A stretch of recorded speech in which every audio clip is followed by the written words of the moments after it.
Chers paroissiens, bonjour.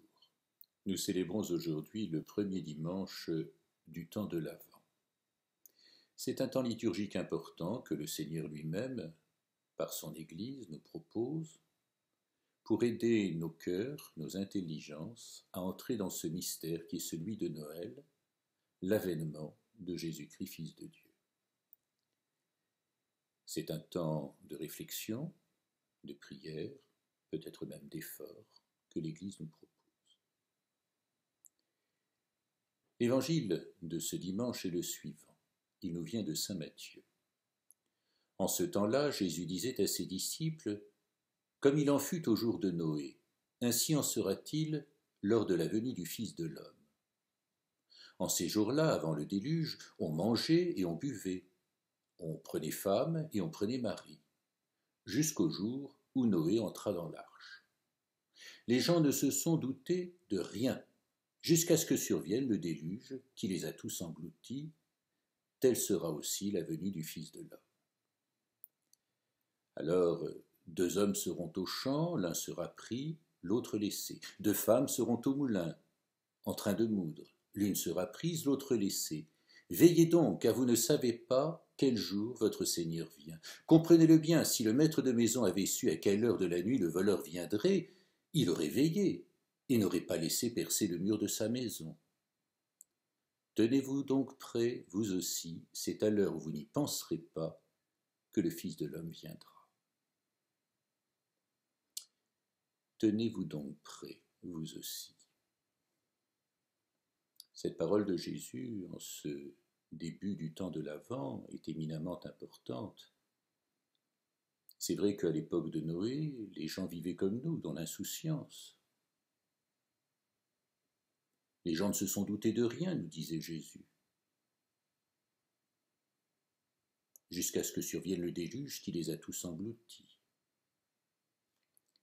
Ce temps de l'Avent est, disais-je, un temps qui nous est donné comme temps de réflexion, de prière et d'effort. Posons-nous cette question. Ce que je dis, ce que je fais, ce que je pense, sous le regard de Dieu, à chaque instant,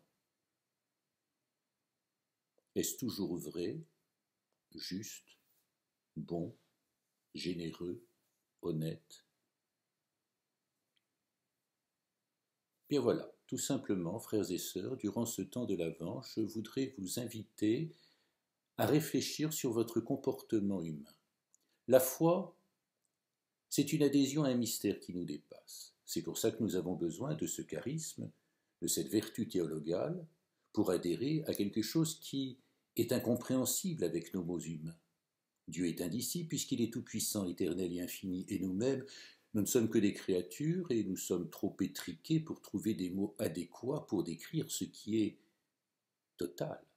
D'ailleurs, regardez, lorsque l'on fait des mathématiques et que l'on dresse un axe trigonométrique sur une feuille de papier, pour représenter l'infini, que fait-on ? On met une petite flèche. C'est purement symbolique. Le symbole est l'élément qui va nous permettre de tendre vers une réalité qui nous dépasse. Et nos mots humains nous permettent d'adhérer à une réalité qui est inconcevable pour l'homme tant que nous sommes sur cette terre, et qui n'a un sens que lorsque petit à petit nous apprenons à le rencontrer. La foi ne veut pas dire tout savoir et tout comprendre, bien au contraire, il s'agit de croire. Par contre, Dieu nous a donné une intelligence. Il nous a dotés aussi d'une capacité de discernement qui nous permet de choisir entre ce qui est bien et ce qui est mal. Oui, durant ce temps de l'Avent, posons-nous cette question.